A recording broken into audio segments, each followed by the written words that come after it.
I don't care about your mother. I'm in the middle of something, so don't interrupt me. She's got 6 months to live anyway. You knew she was going to be gone soon, so don't call me up every time. You can take care of your own mother yourself. One day, I received a phone call informing me that my mother was in critical condition.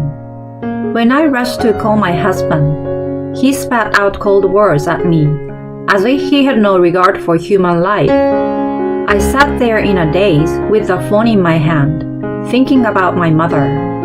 I wanted to show her how happy I was with my marriage. I believed it would be the greatest repayment I could give her. But now, I might not be able to fulfill my promise. I wiped away the tears that were welling up in my eyes and ran to the hospital. I'm sure my husband is still so absorbed in his hobbies that he has forgotten about our phone call, unaware of the unexpected tragedy that awaited him after that. My name is Sophia. I'm a 27-year-old housewife living with my husband Emery, who is 2 years older than me. I met him when I had just graduated and joined an IT company. I'm Emery, and I will be training you starting today.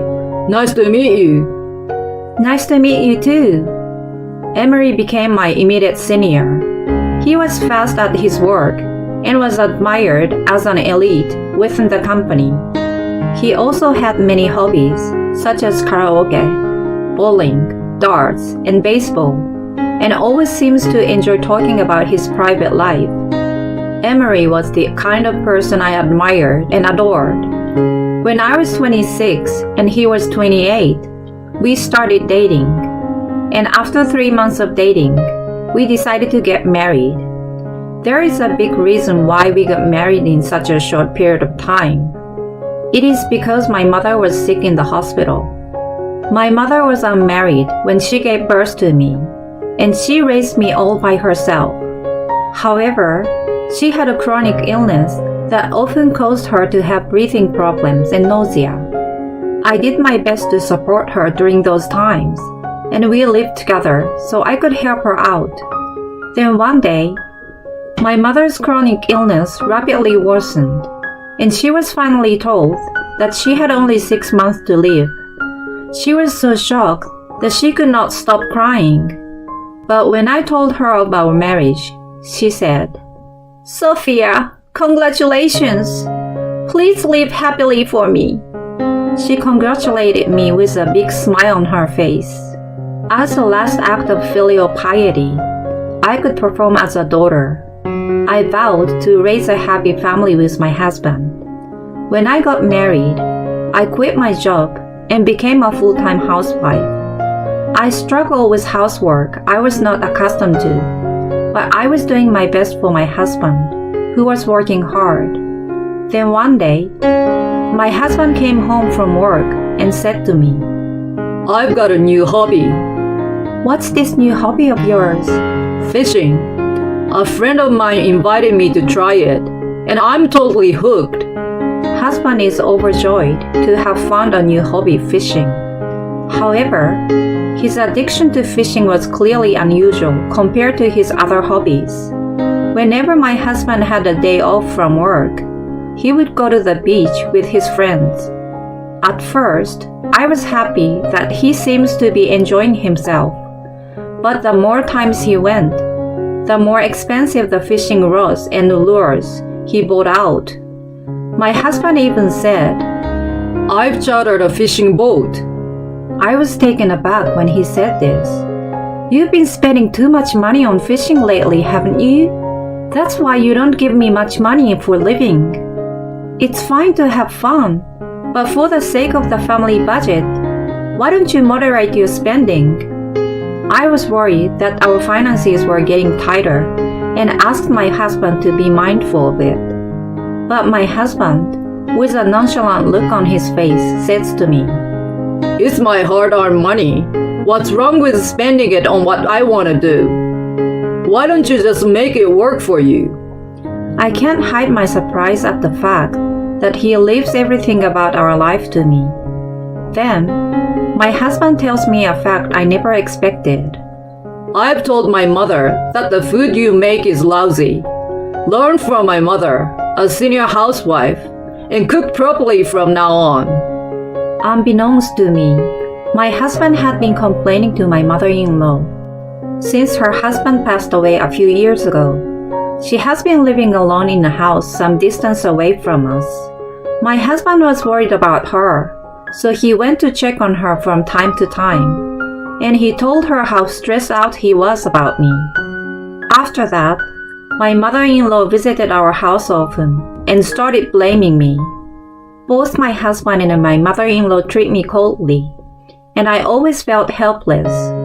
When I talked to them about money, they insisted that I should take care of it myself, so I spent my days visiting my mother, draining my savings from my unmarried days. I was willing to put up with it for my mother's sake, but my savings were running out faster than I expected. I don't have much money left. Please give an actual allowance. I told you I don't want to. I mean, it's a waste of money to visit your mother. I hope she dies already. My husband was insane. He says my food tastes bad, and he doesn't care about my mother. I couldn't see any vision of being happy with my husband like this, and I murmured in my heart that I might not be able to fulfill the vow I made to my mother. A few days later, on a cold night, I received a call. It was from the hospital, where my mother was hospitalized, and I suddenly broke out in a cold sweat. I was afraid that something might have happened to my mother. I fearfully pressed the receiver button on my cell phone.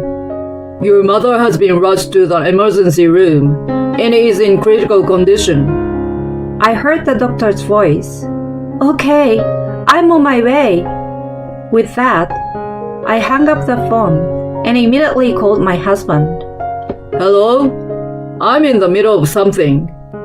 My husband was in the middle of something and tried to hang up on me right away. Wait, can you calm down and listen to me? I just got a call from the hospital that mom's life is in danger, so you need to come to the hospital right away. I'm on my way too. However, my husband doesn't change his tone and says to me, Why do I have to go? It's your mother's business, so why don't you go alone? I'm just enjoying a night of fishing. Don't bother me. He shouted at me and hung up the phone. I was stunned by my husband's attitude, as if he was a stranger to me. How could he be so heartless when the life of someone he cared about was in danger? It was my husband who should be on his way to the hospital rather than me. I felt an uncontrollable anger welling up inside me. I want to run to my husband right now and slap him. But right now, there was no time to lose. I gave up hope that my husband would come and headed for the hospital as quickly as possible. The next day, I came home and had lunch alone. Then, I received a call on my cell phone. I rushed to answer it, expecting my husband to finally call me back, but it was my friend Jenny. She was a colleague of mine from when I was working as an office worker, and we saw each other regularly after I got married. Hello, Jenny? What's wrong? Hi, Sophia. I saw something last night. So what? Please listen to me calmly. The truth is, I listened carefully to Jenny's story and found it unimaginable. Finally, in the evening, I received a call from my husband. Listen to this. I got a big mackerel last night. It was worth sticking around in the frigid cold. We are having a mackerel dinner tonight, so ask my mom how to cook it. I want you to ruin this perfect fish. My husband was completely satisfied with his night fishing, but I didn't care about his excitement. Mom passed away. I confided in him. My husband started laughing in high spirits. I see your mother has finally passed away. How much inheritance are you getting? My husband was still under the mistaken impression that my mother had passed away. I spoke the truth clearly and indignantly. Not my mother. Your mother passed away while you were indulging in a night of fishing. Yes, the mother who was rushed to the emergency room was not my mother, but my husband's mother, my mother-in-law. My mother-in-law was at the sauna near her house and had a myocardial infarction while she was there, probably due to the extreme rise and fall of her blood pressure caused by the difference in temperature between the outside and inside. My mother-in-law was rushed to the emergency room, but her body was already stiff and she passed away. I tried to call my husband many times, but my husband kept blocking my calls, and I never heard from him again that day. This was the first time he learned of his mother's death. When I get home, you'll have to explain everything, he said and hung up the phone. At this moment, I realized how much my husband had been looking forward to my mother's death, and I despaired of his true nature. Why did I marry such a man? I was at a loss, but I decided to have a proper talk with him and waited for his return. About 30 minutes after the phone call, he came home in a hurry. He started questioning right when setting foot inside the house. Hey, what do you mean my mom's gone? Why didn't you call me? He's pissed off that it's my fault, but I don't understand what he's saying. Huh? I called you several times last night, and yet, who is the one who has been blocking my calls all this time?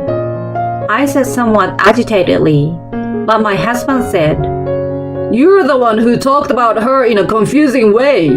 If I had heard it was my mom, I would have stopped fishing and go to the hospital right away. Even if it was an accident, you might as well have killed her. It should have been your mom who died, he said to me. I can't get anywhere talking to you. You're crazy to think you can say such a thing. I don't care if you regret it in the future. Who is going to regret it?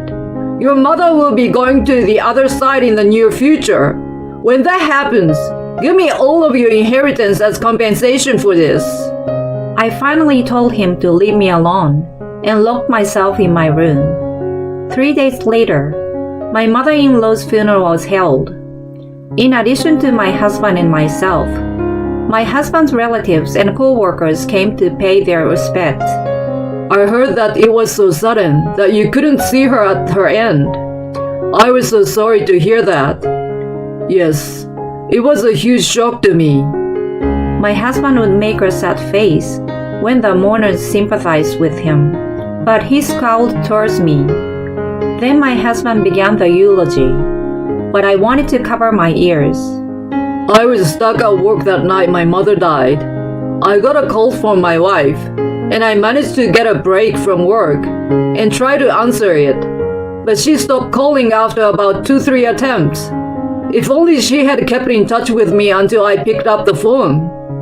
My husband was giving a sobbing speech about how it was my fault when he was obviously lying, and me being annoyed inside, saying, "What the hell is he talking about?"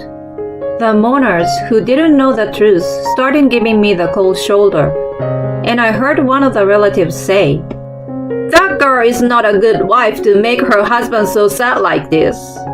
I was unreasonably blamed. I was at the height of my anger. My husband was still in the middle of his speech, but I grabbed the microphone from him. "I'm sorry to interrupt. I have something I have to tell you all." Sophia, what are you doing? Are you going to ruin my mother's funeral?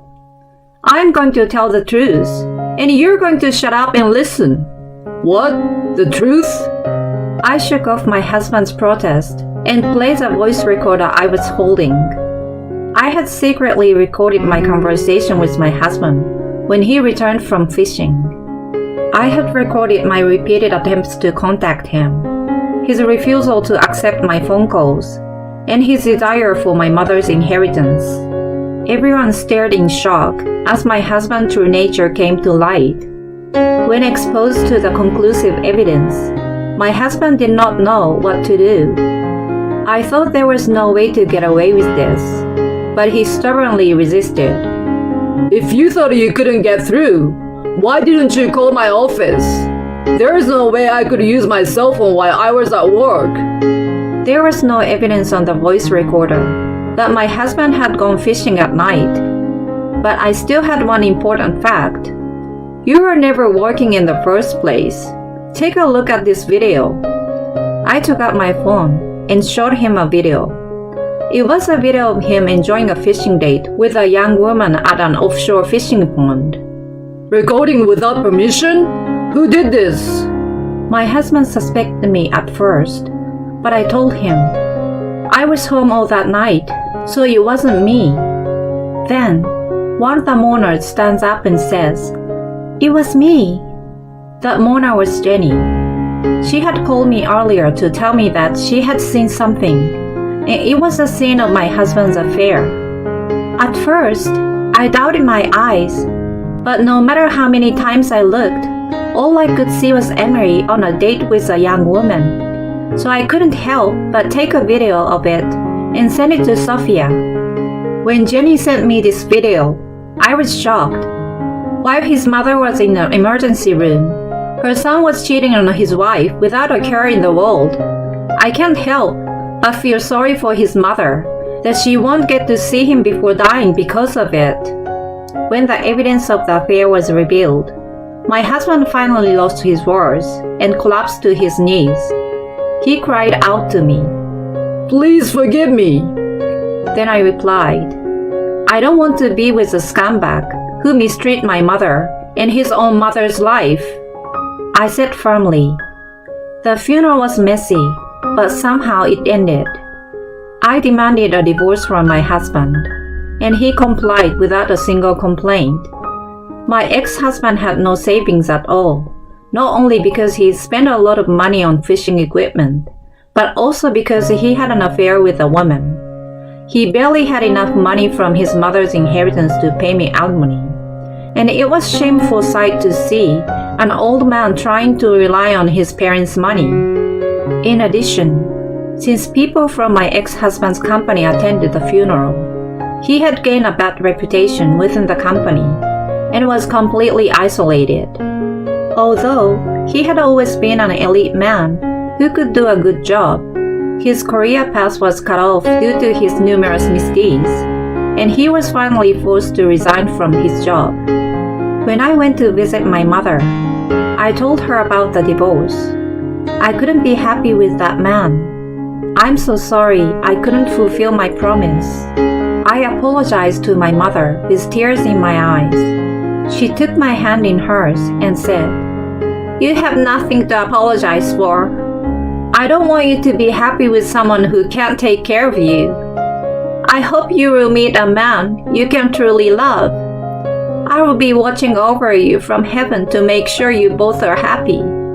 I really love my mother, who always has a smile on her face, even when she doesn't have much time left to live. From marriage to divorce, many things happen, but I realized the preciousness of life once again. I decided to become a nurse so that I can save people's lives